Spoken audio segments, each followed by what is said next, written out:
Astaghfirullah. Bismillahirrahmanirrahim. Assalamualaikum warahmatullahi wabarakatuh.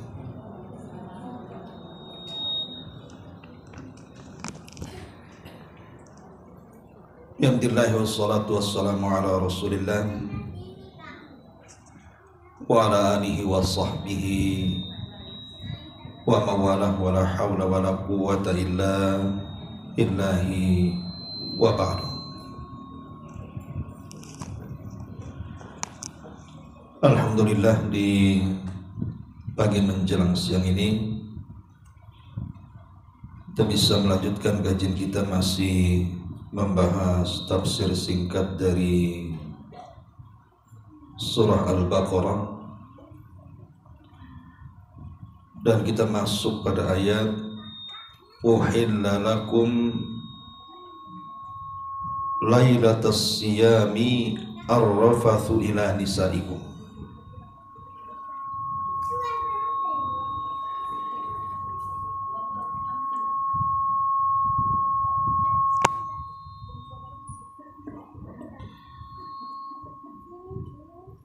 Baik, kita akan baca ayatnya, baru kita jelaskan kalimat per kalimat. A'udzubillahi minasyaitonirrajim. Bismillahirrahmanirrahim. Uhilla lakum lailatas siyami ar-rafathu ila nisaikum. Hunna libasul lakum wa antum libasul lahun. Alimallahu annakum kuntum takhtanuna anfusakum fataba alaikum wa afa ankum fal'ana bashiruhunna wabtagu ma kataballahu lakum wa kulu washrabu hatta yatabayyana lakumul khaytul abyadu minal khaytil aswadi minal fajr thumma atimmus siyama ilal lail wa la tubashiruhunna wa antum aqifuna fil masajid tilka hududullahi fala taqrabuha kadzalika yubayyinullahu ayatihi lin-nasi la'allakum yattaqun.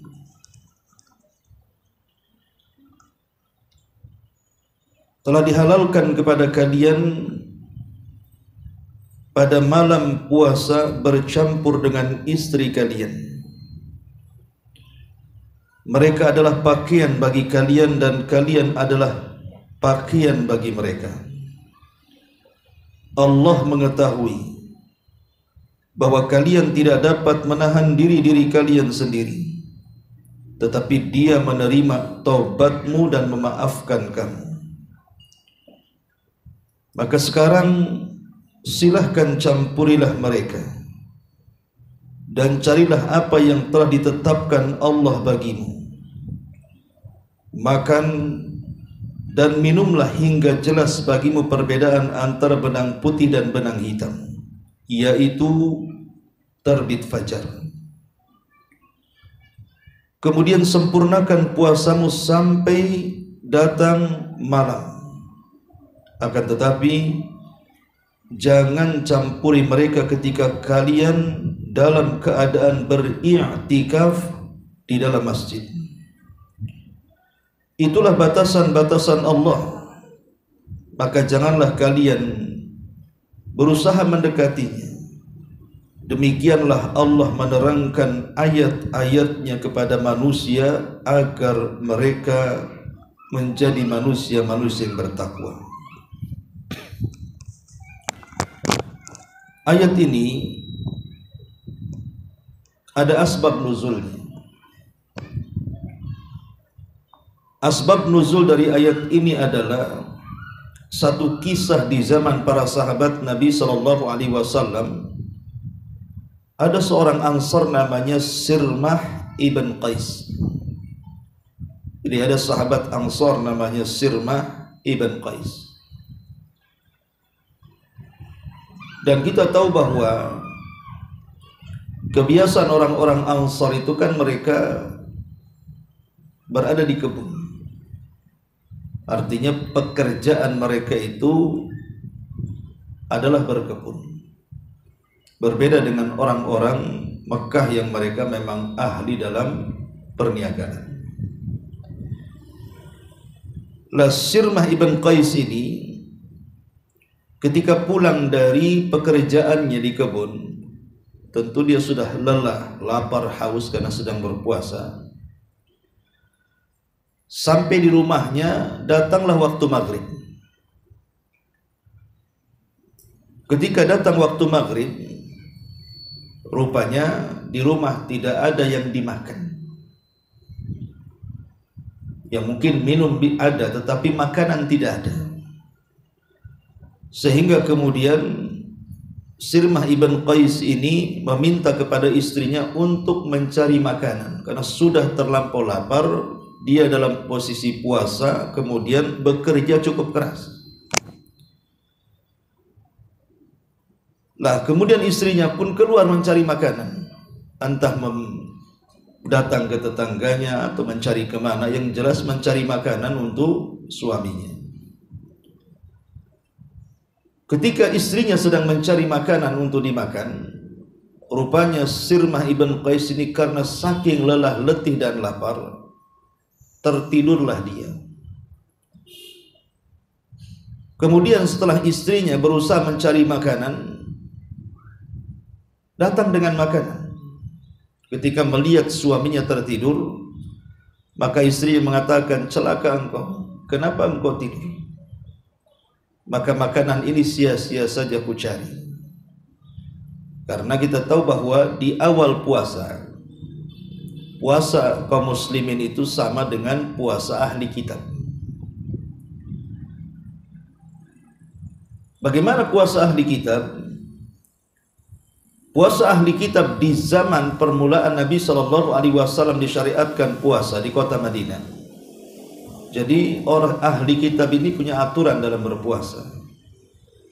Siapapun yang tidur setelah maghrib, maka kalaupun dia bangun pada jam berapapun setelah maghrib itu, entah bangunnya setelah isya, entah bangunnya tengah malam, yang jelas dia tidur setelah maghrib, maka saat dia terbangun, maka dia tidak boleh makan dan minum sampai besoknya lagi berpuasa, sampai kemudian matahari terbenam baru boleh dia berbuka.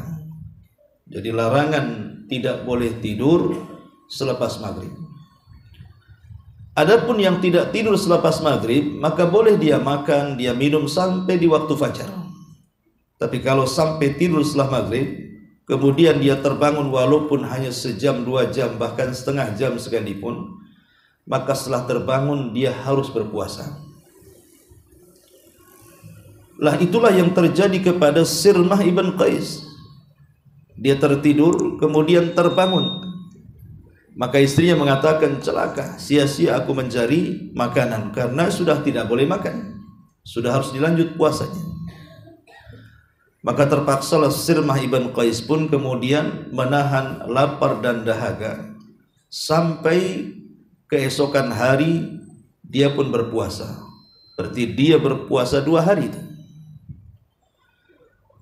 Karena lelah letih, apalagi belum makan sesuatu dari kemarin gitu ya, maka puasa hari itu tidak tahan bagi Sirmah, sehingga ketika di siang hari Sirmah pun pingsan karena menahan lapar dahaga, pingsanlah akhirnya. Tentang kisah Sirmah ibn Qais yang pingsan ini karena menahan lapar dan dahaga sampai kepada Nabi SAW. Maka dari situlah kemudian Allah Subhanahu wa taala turunkan ayat ini. Allah katakan, uhilla lakum lailatas siyam ar-rafathu ila nisaikum. Dihalalkan bagi kalian pada malam berpuasa bercampur dengan istri-istri kalian. Artinya bercampur saja boleh, apalagi makan, apalagi minum, terserah. Walaupun seseorang itu tertidur setelah maghrib, Maka dari sinilah terbedakan antara puasa kita dengan puasa ahli kitab. Sebagaimana Nabi mengatakan, farqu ma baina siyamina wa siyami ahlil kitab akalatas sahur. Perbedaan kita dengan ahli kitab itu dimakan sahur. Maka seseorang walaupun habis tidur ba'da maghrib, tidak ada masalah, dia masih ada kesempatan untuk makan sahur. Tidak perlu puasa lagi. Terbedakan di sini antara puasa kita dengan ahli kitab dalam riwayat Amr ibn As tadi. Ma'asyiral muslimat yang dimuliakan Allah Subhanahu wa taala. Di sini Allah Subhanahu wa taala mengatakan, "Uhilla lakum lailatas siyami ar-rafathu ila nisaikum." Dihalalkan bagi kalian pada malam puasa untuk ar-rafath. Sebagian para ulama tafsir mengatakan rafath di sini artinya al-jimah, melakukan hubungan suami istri, ataupun mengucapkan perkara-perkara rahasia yang tidak boleh diucapkan kepada orang karena terlampau malu kalau diucapkan, maka kepada suami boleh. Seperti rayuan-rayuan ketika muqaddimah untuk melakukan hubungan, maka boleh diucapkan kepada pasangan suami istri. Itu makna ar-rafath. Kenapa dibolehkan di sini? Maka Allah Subhanahu wa taala memberikan jawaban, hunna libasul lakum wa antum libasul lahun. Hunna maksudnya mereka, istri-istri kalian itu, libasul lakum, dia adalah pakaian bagi kalian, sebagaimana kalian pakaian bagi mereka. Mereka maksudnya para wanita adalah pakaian bagi kalian wahai para suami, sebagaimana kalian wahai para suami juga pakaian bagi mereka para istri. Ma'asyiral muslimat yang dimuliakan Allah Subhanahu wa taala. Kita tahu bahwa fungsi pakaian itu kan ada 4. Pertama, sebagai penutup aurat. Kenapa saya dan ibu menggunakan pakaian? Karena kita ingin menutup aurat. Maka dari sini kita pahami bahwa baik dia istri ataupun dia suami, maka sudah seharusnya saling menutup aurat keduanya. Baik aurat, maksudnya aurat jasadnya. Tidak boleh suami membelikan pakaian yang menampakkan aurat kepada istri atau sebaliknya. Atau yang dimaksud di sini aurat maknawi, mungkin kekurangan masing-masing. Suami punya kekurangan, istri juga punya kekurangan, maka wajib suami menutupi kekurangan istri dan istri pun menutup kekurangan suami. Kita tahu bahwa masing-masing manusia itu punya aib, tidak mungkin tidak punya aib. Manusia itu pasti punya aib. Pasangan rumah tangga itu pasti punya aib. Karena Allah Subhanahu wa taala menjelaskan bahwa istri adalah pakaian bagi suami ataupun sebaliknya, maka sudah selayaknya masing-masing pasangan menutup aib masing-masing. Tidak boleh suami kemudian membongkar aib istrinya ataupun sebaliknya. Terutama ketika ada masalah, biasanya kan ada masalah yang mengarah kepada perceraian. Walaupun mengarah ke perceraian, ya namanya belum bercerai kan masih suami istri. Tetapi terkadang karena marahnya baik suami ataupun istri, karena perilaku masing-masing keduanya, itu terkadang dengan mudah mengumbar aib ke kawan-kawannya, ke keluarganya, perlakuan pasangannya. Lah ini tidak menjadikan suami sebagai pakaian ataupun istri sebagai pakaian, karena sesungguhnya Allah mempermisalkan pakaian itu karena dalam rangka menutup aurat.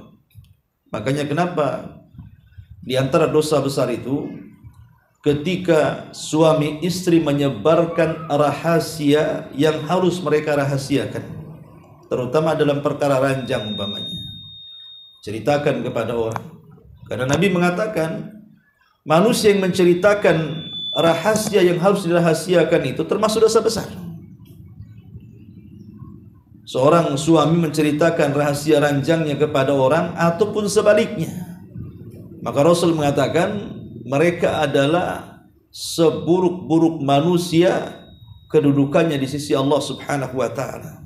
Ini fungsi dari pakaian, menutup aurat. Kemudian yang kedua, yang namanya pakaian itu kan terkadang menjadi sebuah perhiasan. Karena pakaian itu kan ada dua macam, ada pakaian dalam, ada pakaian luar, ya. Pakaian luar ini umumnya itu untuk perhiasan. Makanya terkadang kita lihat pakaian-pakaian luar itu banyak macam modelnya, banyak macam coraknya, banyak macam warnanya. Karena memang di antara fungsi pakaian juga adalah untuk perhiasan. Perhiasan itu untuk dipandang. Terkadang gara-gara pakaian itu bisa memperindah bentuk orang yang berpakaian. Maksudnya apa? Ketika fungsi pakaian itu dijadikan perhiasan, artinya perhiasan itu kan fungsinya kebanggaan. Makanya namanya perhiasan itu tidak mungkin diletakkan di sembarang tempat. Pasti dia akan ditempatkan di tempat-tempat khusus. Ibu punya emas ataupun punya barang-barang antik, barang-barang mewah, pasti ditempatkan di tempat yang paling baik. Lah ketika fungsi pakaian itu juga merupakan perhiasan, maka harusnya seorang suami ataupun istri saling menjaga. Tempatkan istri di tempat terbaik, begitu juga suami tempatkan di tempat terbaik. Jadikan keduanya merupakan kebanggaan. Istri harus bangga dengan istrinya, dengan suaminya, ataupun sebaliknya. Karena perhiasan kan terkadang orang bangga. Orang kalau makin perhiasan itu kan jalannya aja berbeda. Nah, dari sini kita tahu bahwa Nabi SAW mengatakan dunia ini adalah perhiasan. Tetapi sebaik-baik perhiasan adalah wanita salehah. Ini yang kedua. Yang ketiga, pakaian itu biasanya digunakan untuk identitas. Pakaian ini biasanya digunakan untuk identitas seseorang. Maksudnya identitas itu apa? Mungkin terlalu dekat nih.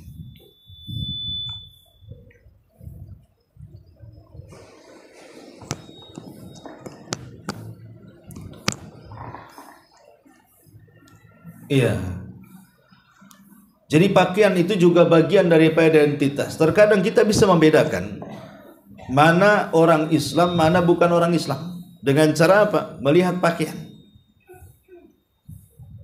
Ketika kita melihat, oh ini menggunakan jilbab, menggunakan apalagi sampai cadar, tidak mungkin dia Nasrani. Kemudian ketika kita melihat seseorang menggunakan pakaian, kemudian dia menggunakan kalung salib atau apa, ya jelas-jelas kita katakan dia bukan muslim, karena nampak identitasnya. Dari melihat pakaian saja, terkadang kita sudah bisa membedakan tuh. Bisa membedakan antar sesama kaum muslimin, oh ini orangnya taat nampaknya. Oh ini orangnya nampaknya fasik ini orang ini. Lihat dari pakaiannya saja tuh. Dan bisa membedakan antar di luar beragama kan gitu. Oh, ini muslim nih nampaknya. Kau tahu pakaiannya? Nah, kadang-kadang gitu ya. Lah pakaian ini terkadang menjadi identitas. Maka jadikan suami dan istri itu memiliki identitas dalam keluarga dengan cara masing-masing memperbaiki kualitas amaliyahnya dalam ibadah dan ketaatan dia kepada Allah Subhanahu wa taala. Tunjukkan saya suami, nih hak yang sudah saya berikan kepada istri. Tunjukkan juga istri, oh ini hak saya kepada suami. Ya, jadi harus menunjukkan masing-masing haknya dan harus melaksanakannya.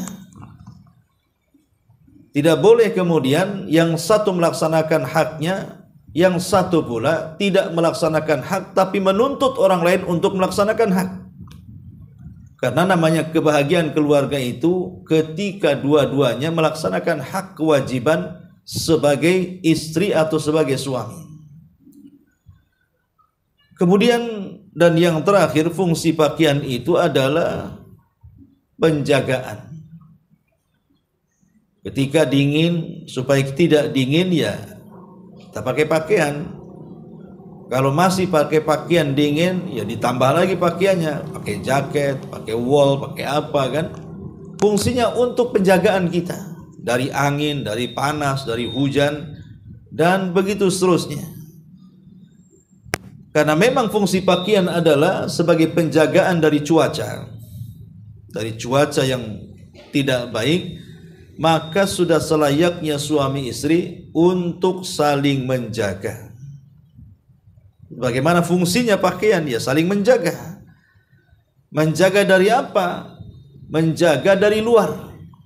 Jangan sampai kemudian suami dijelek-jelekan oleh orang lain, istri diam saja, ataupun sebaliknya. Tidak, artinya saling menjaga. Saling menjaga. Ketika mungkin istri dibuli oleh orang lain, disakiti orang lain, ya suami harus tampil, berusaha menjaga istrinya. Ataupun sebaliknya, atau boleh mungkin salah satunya terjerumus kepada kemaksiatan. Entah istri masuk kepada kemaksiatan atau suami masuk kepada kemaksiatan, ya harus saling menjaga dengan cara mengingatkan, menasihati dan begitu seterusnya. Karena memang fungsi daripada pakaian sendiri adalah penjagaan. Itulah yang dikatakan oleh Allah Subhanahu wa taala, hunna libasul lakum wa antum libasul lahun. Mereka para istri itu pakaian bagi kalian wahai laki-laki, dan kalian wahai laki-laki pakaian bagi mereka para istri.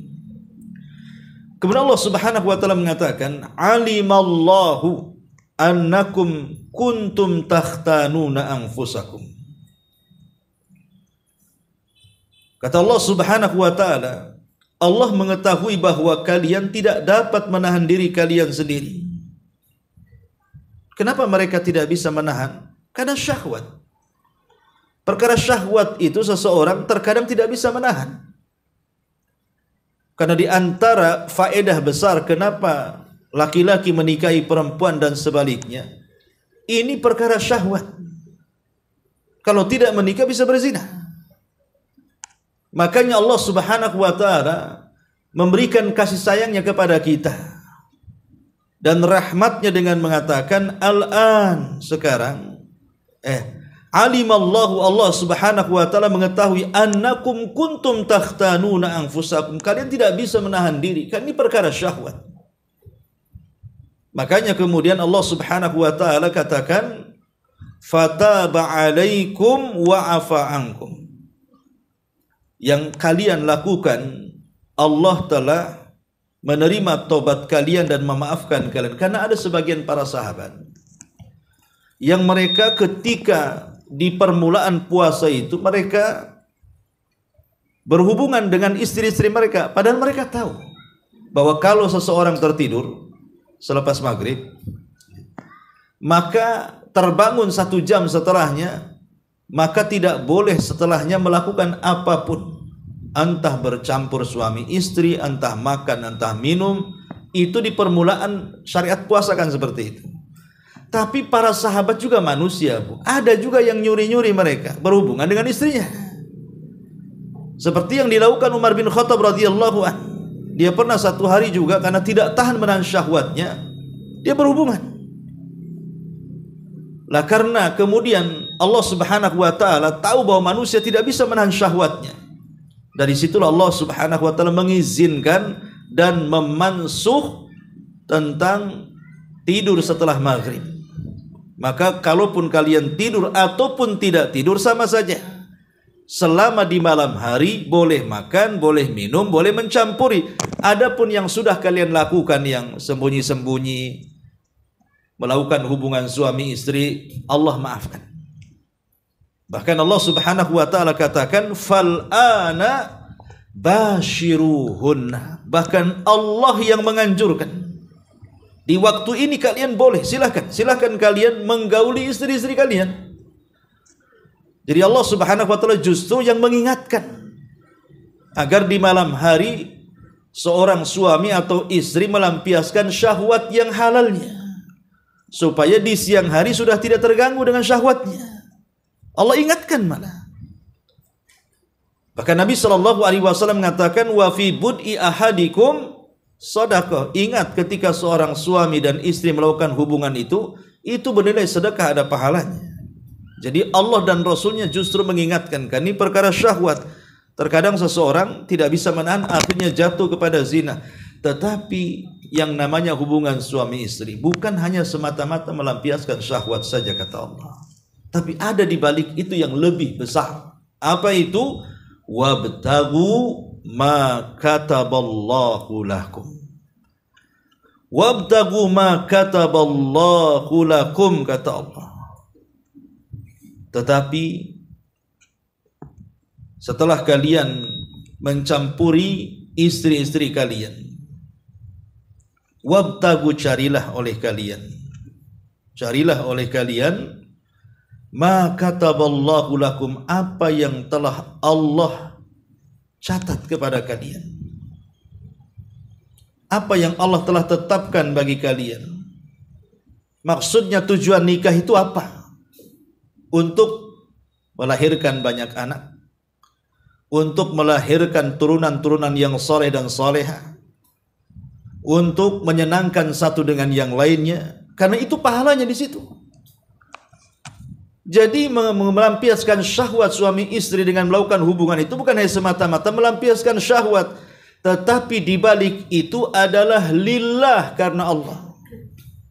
Jadi berhubungan kita pada suami istri itu bukan sekedar melampiaskan syahwat, tetapi ada niat di balik berhubungan itu karena Allah Subhanahu wa taala, mencari keridhaan Allah, mencari tujuan kenapa Allah Subhanahu wa taala mensyariatkan nikah ini.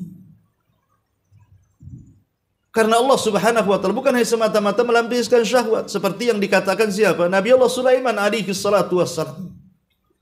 Satu malam dia bersumpah karena dia akan memiliki 100 istri. Syariat orang dulu biasa ta'adud sampai 100. Sulaiman satu hari dia bersumpah, bernazar, saya akan menggauli dalam satu malam ini 100 istri saya. Dan saya ingin semua istri saya hamil, kemudian melahirkan 100 pejuang yang mampu untuk berperang di jalan Allah Subhanahu wa taala. Lihat, Nabi Sulaiman bukan hanya sekedar menggauli istrinya, tetapi lebih daripada itu dia memiliki niat supaya bayi-bayi yang dikandung pada 100 istrinya melahirkan 100 anak yang kelak akan menjadi para mujahidin fi sabilillah. Istimbatnya di sini bahwa melampiaskan syahwat bukan semata-mata syahwat, tapi di balik itu harus diniatkan karena Allah Subhanahu wa taala. Tetapi Nabi Sulaiman kesalahannya adalah dia tidak mengucapkan kalimat insya Allah. Harusnya dia mengucapkan kalimat itu. Harusnya Sulaiman mengatakan, malam ini saya akan berkeliling kepada 100 istri saya.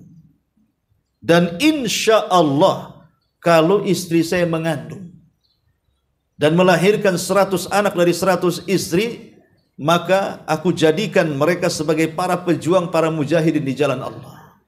Sulaiman lupa mengucapkan insyaallah, sehingga karena kalimat itu tidak diucapkan, Allah tidak kabulkan. Karena hamil dan tidaknya itu kan kehendak Allah, bukan kita yang berkehendak. Allah yang berkehendak. Lah ketika kemudian Nabi Sulaiman tidak menyandarkan kepada kehendak Allah, tidak ada satupun istrinya yang hamil kecuali satu. Ketika yang satu ini melahirkan, separuh manusia dan separuh bukan, cacat anaknya. Jadi anaknya tidak punya tangan, tidak punya kaki, ya. Itu yang jadi satu, separuh manusia, separuh bukan, sehingga tidak ada gunanya. Lah itu makanya ibu kalau melakukan sesuatu, jangan lupakan kalimat insyaallah. Bisa saja sesuatu yang sudah kita rencanakan 100% dengan keyakinan akan terjadi, tapi kalau Allah tidak berkehendak, dipastikan tidak mungkin terjadi. Karena kalau Allah sudah berkehendak, kita yang berkehendak tidak mungkin terjadi. Tapi kalau kita tidak berkehendak, Allah yang berkehendak, dipastikan terjadi. Maka segala sesuatu harus dikaitkan dengan masyiah, dengan kehendak Allah subhanahu wa ta'ala.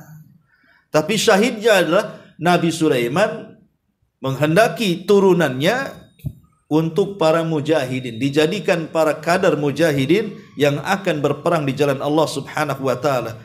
Maka niatkan hubungan suami istri bukan hanya melepaskan syahwat, tapi lebih daripada itu ada niat lillah karena Allah subhanahu wa ta'ala.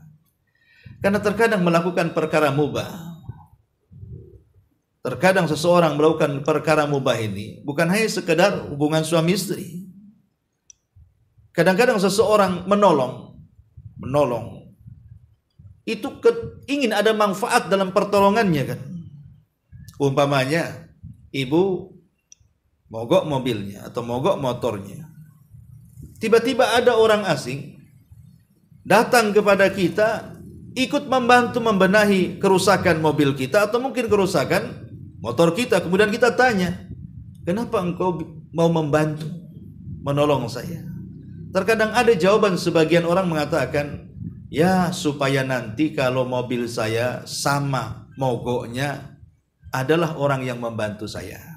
Kan ada di masyarakat itu yang menolong kita kan mengambil manfaat kan, mengambil kebaikan. Kenapa saya tolong kamu? Supaya nanti kalau aku punya kasus yang sama dengan kamu adalah orang yang menolong saya. Lah terkadang perkara-perkara mubah ini kalau kita niatkan untuk kebaikan, itu menjadi sebuah kenyataan. Tapi kalau tidak ada niat kebaikan, maka Allah tidak akan balas. Contoh umpamanya Aisyah radhiyallahu anha bercerita tentang kisah seorang yang sangat-sangat dermawan di zaman jahiliyah, namanya Abdullah ibn Jud'an. Jadi zaman jahiliyah itu ada orang namanya Abdullah ibn Jud'an. Abdullah ibn Jud'an ini terkenal kaya dan dermawan. Kaya dan dermawan lagi. Kalau datang musim haji, maka ribuan jemaah haji itu dia kasih makan dan kasih minum. Saking dermawannya Abdullah bin Jud'an ini. Jadi Aisyah radhiyallahu anha kemudian bertanya kepada Nabi SAW, ya Rasulullah, Ibnu Jud'an kana fil jahiliyah yasilur rahimah wa yut'imul miskin fahal dzaka nafi'uhu. Rasul, Abdullah bin Jud'an ma'rufkan dia suka menyambung silaturahim dan dia cinta dengan fakir miskin. Dalam riwayat yang lain dia suka memuliakan jemaah haji dengan cara memberikan makan dan minum mereka. Kata Aisyah, apakah perbuatan dia ngasih makan, ngasih sedekah itu manfaat? Maka Nabi SAW mengatakan, la yanfa'uhu innahu lam yakul yauman rabbighfirli khati'ati yaumaddin. Kata Nabi SAW, tidak bermanfaat katanya. Dia tidak pernah berdoa kepada Allah, ya Allah ampunilah dosa-dosaku pada hari kiamat. Jadi Rasul mengatakan, walaupun dia berbuat baik sekalipun, dia tidak akan bermanfaat bagi dia di akhirat, karena dia tidak pernah mengatakan, ya Allah ampuni dosaku. Lalu apa yang dia inginkan dengan berbuat baik itu? Kalau begitu, kalau dia tidak ingin balasan akhirat, dia hanya ingin balasan dunia saja, supaya dibicarakan orang, supaya dipuji orang, dan Allah berikan. Makanya Abdullah ibn Jud'an tetap dipuji-puji di zaman jahiliyah, sampai ketika datang Islam. Urusan dunia Allah bisa balas walaupun dia kafir sekalipun. Seperti yang terjadi kepada Hatim At-Tai juga sama. Orang yang paling dermawan di zaman jahiliyah. Ketika ditanya apakah Hatim At-Tai dengan kebaikannya masuk surga, tidak, kata Rasul. Bahkan dia masuk neraka. Tapi kebaikan dia sudah dibalas di dunia. Ketika keinginan dia ketika berbuat baik karena sum'ah ingin didengar orang, Allah kabulkan di dunia. Dia pun dibicarakan kebaikannya oleh orang. Dari sini kita tahu bahwa setiap kebaikan itu pasti akan ada balasan. Walaupun itu orang kafir, ya, tentu orang kafir balasannya hanya di dunia saja. Kalau orang kafir sedekah, Allah akan balas di dunia. Tapi tidak sampai ke akhirat. Tapi kalau orang Islam itu kan bukan hanya sekedar dunia saja balasannya, tapi sampai ke akhirat. Makanya di sini walaupun ini perkara syahwat, seorang suami menggauli istri atau seorang istri yang bergaul dengan suaminya, tetapi janganlah sampai hanya semata-mata urusan syahwat, tapi lebih daripada itu kata Allah, wabtaghu ma kataballahu lakum. Cari jugalah apa yang sudah menjadi ketetapan Allah. Menjadi niat dari hubungan melampiaskan syahwat itu apa dalam suami istri? Ingin memperoleh anak yang banyak, yang soleh dan soleha. Dengan cara melampiaskan syahwat, akhirnya dia bisa menghindarkan diri dari perzinahan. Dan begitu seterusnya. Supaya setiap perbuatan mubah itu menjadi pahala besar di hadapan Allah subhanahu wa ta'ala. Kemudian Allah subhanahu wa ta'ala melanjutkan, wa kulu washrabu hatta yatabayyana lakumul khaytul abyad minal khaytil aswadi minal fajr. Setelah Allah subhanahu wa ta'ala mengingatkan tentang bolehnya seseorang melakukan hubungan suami istri di malam hari, begitu juga soal makan dan minum. Allah bolehkan di malam hari. Wa kulu, makanlah, washrabu, minumlah, hatta yatabayyana lakumul khaytul abyad minal khaytil aswad minal fajr. Sampai jelas kepada kalian mana benang putih di antara benang hitam, maksudnya terbit fajar. Kita tahu bahwa terbit fajar sesuatu yang ma'ruf. Di negeri kita terbit fajar ya jelas. Ya, apalagi sekarang tidak perlu melihat ke luar untuk mengetahui apakah fajar shadiq muncul atau tidak. Karena dengan perkembangan zaman dan teknologi, maka sekarang dimudahkan. Bahkan sudah kemudian dibentuk oleh pemerintah kita ini tentang waktu-waktu sholat. Waktu-waktu sholat sudah dibentuk. Oh, zuhur sekian, asar sekian, maghrib sekian, subuh sekian, syuruk sekian, duha sekian, sudah ada ditentukan. Artinya memudahkan bagi kita.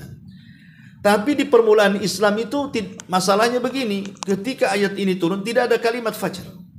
Jadi ayatnya sampai wa kulu washrabu hatta yatabayyana lakumul khaytil abyad minal khaytil aswad, titik sampai di sini. Tidak ada kalimat minal fajr. Itu permulaan ayat ini turun. Tidak ada kalimat fajar.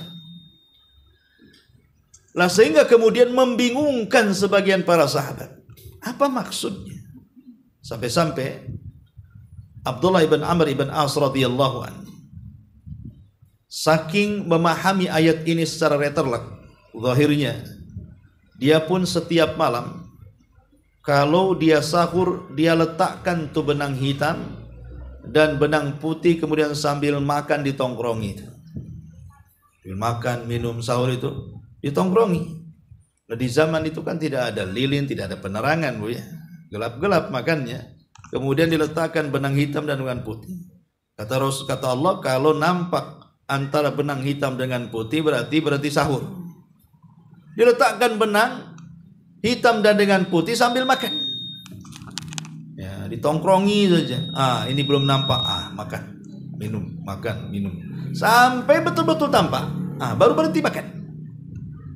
Maka sampai kemudian berita ini kepada Rasul dan mengatakan, wahai Abdullah ibn Amr, bukan begitu caranya pemahaman ayat ini. Maksudnya sampai tampak benang putih di antara benang hitam itu maksudnya adalah terbentangnya waktu fajar. Terbentangnya waktu fajar. Kalau seandainya terbentangnya waktu fajar, berarti bukan meletakkan benang hitam atau benang putih supaya tampak keduanya, tapi maksudnya ini kinayah. Boleh makan, boleh minum sampai terbit fajar. Maka kemudian ada tambahan, turun lagi ayat minal fajri. Ada tambahan minal fajri supaya jelas maksudnya yang dimaksud benang hitam dan benang putih itu. Sehingga Allah Subhanahu wa taala menambah kalimat minal fajri hatta yatabayyana lakumul khaytul abyadu wa minal khaytil aswadi minal fajri. Ma'asyiral muslimat yang dimuliakan Allah Subhanahu wa taala, Allah mengatakan tsumma atimmus siyama ilal laili. Setelah terbit fajar, sempurnakan puasamu sampai malam. Maksudnya sampai malam di sini sampai terbenamnya matahari, sampai waktu maghrib. Maka kita tidak boleh kemudian makan, tidak boleh minum, tidak boleh melakukan hubungan. Tapi kalau di malam hari tidak ada masalah. Kemudian Allah mengatakan wala tubashiruhunna wa antum akifuna fil masajid. Jangan kalian menggauli mereka walaupun di malam hari, ketika kalian melakukan i'tikaf di dalam masjid. Artinya perintah yang pertama bahwa seseorang itu boleh melampiaskan syahwatnya suami istri di malam hari, tetapi khusus bagi orang yang i'tikaf tetap tidak boleh. Jadi kalau tidak i'tikaf ya nggak masalah kalian bercampur di rumah-rumah kalian. Tapi kalau i'tikaf itu artinya luzumul masjid taqarruban ilallah. Ada niat ingin berdiam diri di masjid dalam rangka mendekatkan diri kepada Allah Subhanahu wa taala. Ketika kita masuk i'tikaf, walaupun di malam hari tetap tidak boleh menggauli suami istri. Kalau sampai menggauli suami istri, maka i'tikafnya batal. Sebagian para ulama kemudian membicarakan soal bagaimana kalau seandainya hanya mencium saja. Umpamanya suaminya i'tikaf, istrinya datang dari rumah ngantar makan, ngantar minum, menziarahi suaminya saja. Sebelum kemudian pamitan, cipika-cipiki dulu umpamanya kan. Suami cium dulu, habis itu istrinya pergi. Apakah batal hanya sekedar mencium? Kalau melakukan hubungan kan jelas. Umpamanya suami istri i'tikaf bareng di masjid. Atau tidak bareng, mungkin istrinya menziarahi suaminya ke masjid, kemudian melakukan hubungan suami istri di masjid. Ijma' kesepakatan para ulama batal i'tikafnya. Lalu bagaimana kalau hanya sekedar mencium saja? Umpamanya suami kebelet kencing, kebelet berak umpamanya kan boleh keluar dari masjid kalau untuk buang hajat. Lari dia ke rumahnya. Setelah dia buang hajat ingin balik ke masjid, rupanya pamitan sama istrinya sambil mencium, kemudian baru ke masjid. Apakah batal i'tikafnya? Jumhurul ulama, mayoritas para ulama mengatakan batal i'tikafnya, walaupun hanya sekedar mencium. Mayoritas ulama mengatakan batal puasanya, batal i'tikafnya. Ya, sehingga harus betul-betul seseorang menjauhi baik jima atau muqaddimah mengarah kepada jima suami istri. Kemudian Allah mengatakan wa antum akifuna fil masajid. Sementara kalian sedang beriktikaf di masjid-masjid. Menjadi polemik para ulama ketika hukum iktikaf di semua masjid. Karena ada hadis Nabi SAW, atau dikarenakan ada hadis Nabi SAW, la i'tikafa illa fi masajidits tsalatsa. Tidak ada i'tikaf kecuali di 3 masjid saja.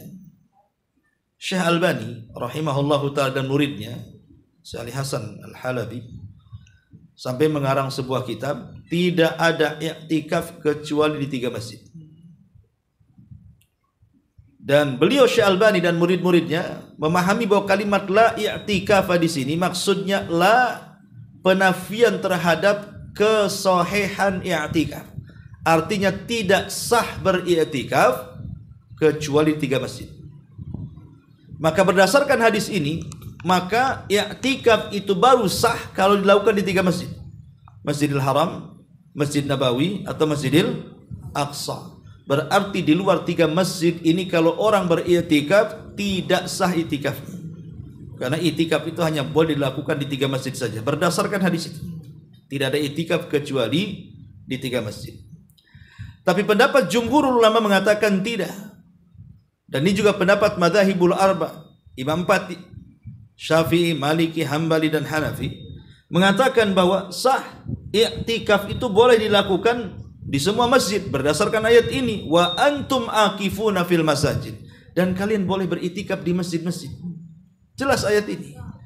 Sehingga jumhur ulama mengatakan i'tikaf boleh di semua masjid manapun, tidak harus di 3 masjid. Adapun jawaban bagaimana dengan hadis tadi bahwa tidak ada i'tikaf kecuali di 3 masjid, Al-Imam Ibnu Utsaimin rahimahullah ta'ala menjawab dengan 2 jawaban. Pertama, hadis itu lemah. Walaupun disahihkan oleh Syalbani, hadis itu lemah.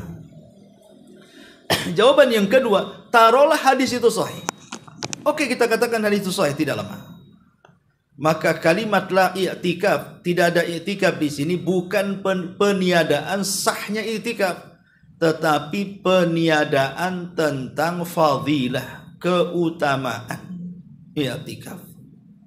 Maksudnya i'tikaf di mana-mana masjid pun dapat pahala, tapi akan lebih berpahala lagi kalau i'tikaf di 3 masjid.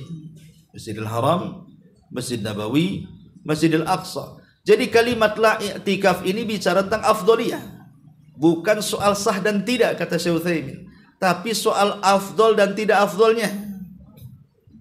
Kalau kita bisa i'tikaf di 3 masjid, Masjidil Haram, Masjid Nabawi atau Masjidil Aqsa, itu lebih afdol.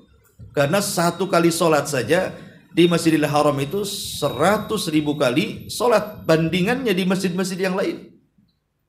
Begitu juga di Masjid Nabawi, sebanding dengan 1000 kali sholat di masjid-masjid yang lain. Begitu juga Masjidil Aqsa dalam satu riwayat 500 kali, dalam riwayat yang lain 250 kali, dibandingkan di masjid-masjid yang lainnya. Jadi dari segi pahala saja kita sudah tahu memang kalau i'tikaf di 3 masjid lebih afdal. Makanya Rasul mengatakan la i'tikafa illa fi masajidits tsalas, maksudnya dibawa kepada afdaliyah, bukan kepada sah dan tidaknya. Dan ini pendapat yang kuat, wallahu a'lam. Pendapat Al-Imam Ibnu Utsaimin menukil juga pendapat madzhabul arba dan ulama-ulama yang lain, atau tergabung dalam jumhur jamaahirul ulama, mayoritas para ulama mengatakan bahwa i'tikaf itu sah di masjid manapun dan berpahala. Wa antum akifuna fil masajid.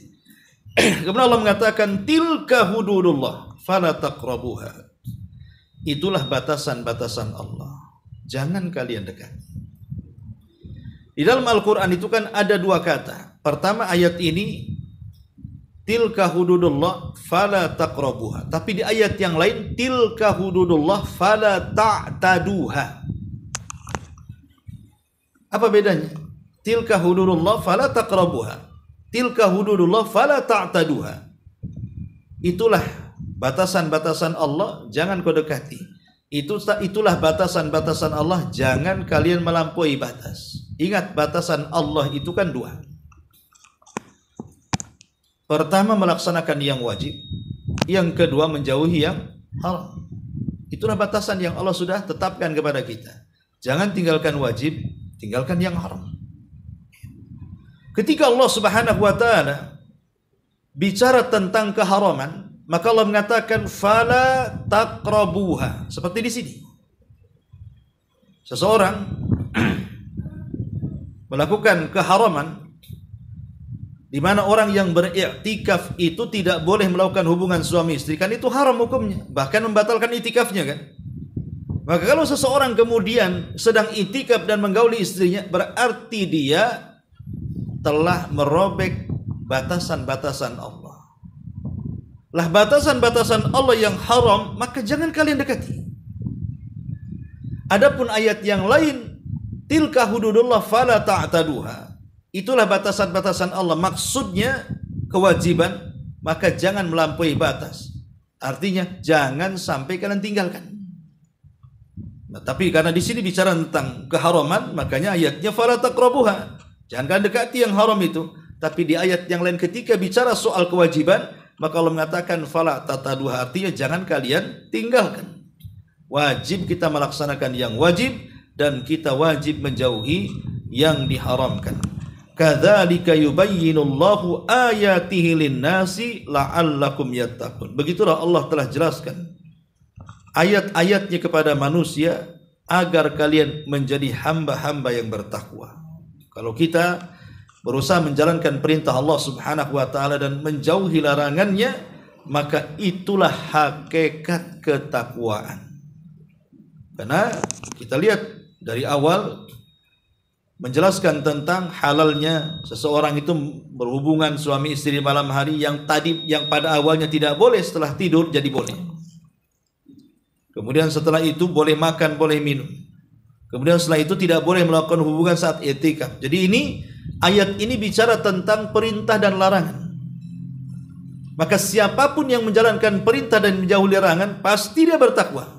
Karena takwa sendiri arti secara global adalah seseorang menjalankan perintah dan menjauhi larangan Allah Subhanahu wa taala. Inilah diantara penjelasan singkat dari ayat ini. Baik, sebelum saya tutup, dan ini ada hadiah, kita buat tanya jawab. Silakan.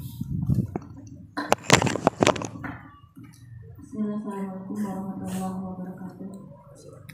Barakallahu fiik Ustaz, jazakallahu khair atas paparan ilmu kami. Ustaz, tadi Ustaz ada menyinggung sedikit tentang masyiatullah, yaitu kehendak Allah. Yang ingin Anda tanyakan sedikit, mungkin agak keluar dari tema kita. Apakah ada perbedaan antara masyiatullah itu dengan iradah Allah, Ustaz? Karena yang Anda pahami, iradah Allah itu ada yang sifatnya kauniyah dan ada sifatnya syar'iyah. Apakah masyiatullah ini juga demikian? Ya Allah, alhamdulillah. Masyiah dengan irada secara makna harfiah sama saja, artinya kehendak. Apakah kemudian juga terbagi menjadi dua? Masyiatullah itu ada yang kauni, ada yang syar'i. Iya, sama saja. Kehendak Allah itu ada yang syar'i, ada yang kauni. Sama dengan irada. Adapun apa bedanya yang syar'i dengan kauni? Kauni itu bicara tentang alam. Jadi kehendak Allah yang menyangkut dengan alam semesta. Tetapi berkenan dengan syar'i, ya maksudnya syar'i, agama Islam. Kehendak karena memang Allah berkehendak sebuah kebaikan. Contoh umpamanya kehendak Allah Subhanahu wa taala secara kauni. Di antara manusia itu tidak semua orang itu tunduk kepada Allah.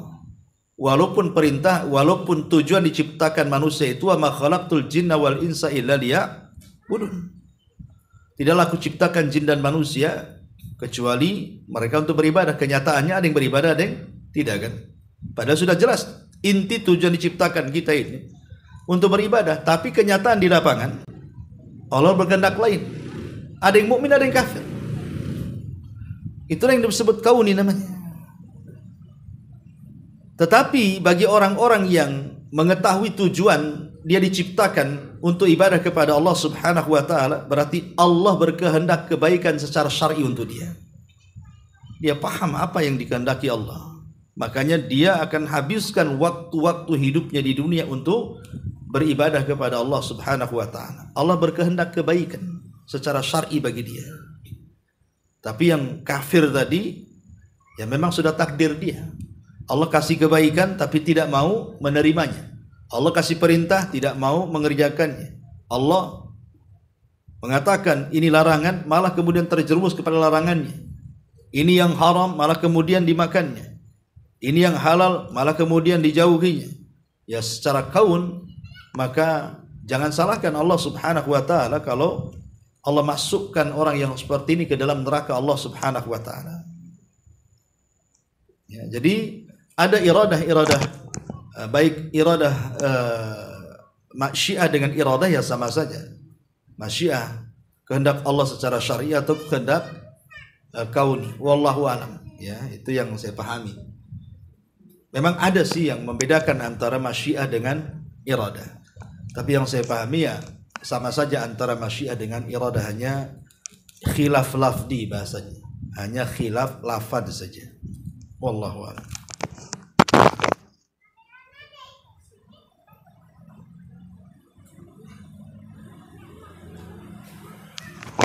Kita buat tanya jawab. Baik, ini ada 3 hadiah bagi yang bisa menjawab. Pertanyaan yang pertama, tadi saya sebutkan tentang 4 fungsi pakaian. Sebutkan apa saja. Dapat kitab Umar bin Khattab. Iya. Iya. Ahsanti, masyaallah. Barakallahu. Pertanyaan yang kedua, ayat yang kita bahas ini ada asbab nuzulnya. Siapa sahabat yang menjadikan asbab nuzul ayat ini? Yang mana?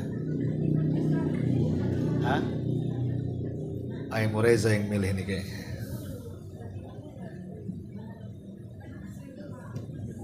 Sana dulu. Tuh ujung sana.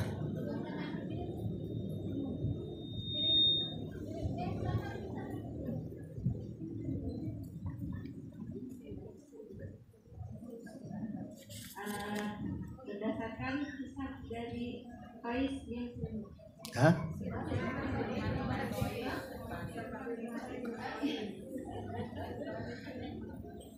Nanti terbalik juga hadiahnya. Sirmah ibn Qais. Ahsanti, masyaallah. Jazakallahu khairan. Tinggal 1. Ya.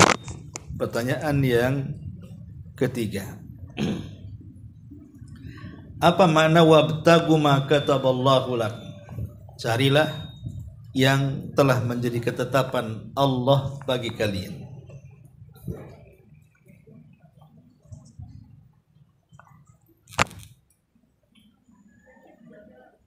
Ada yang tahu? Boleh? Ini, kasih itu.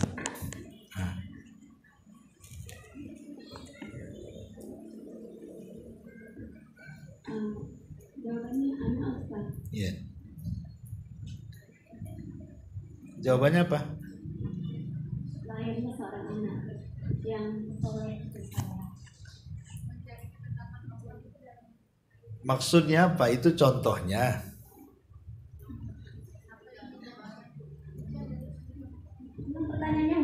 Pertanyaannya, apa yang dimaksud dengan wabtagu, carilah, ma kataballahu lakum, apa yang menjadi ketetapan Allah bagi kalian? Apa maksudnya ayat ini? Ahsanti. Jadi bukan hanya sekedar seseorang itu melakukan perkara mubah, tetapi di balik perkara mubah itu lillah karena Allah. Cari keridhaan Allah Subhanahu wa taala supaya berpahala. Betul. Ahsanti.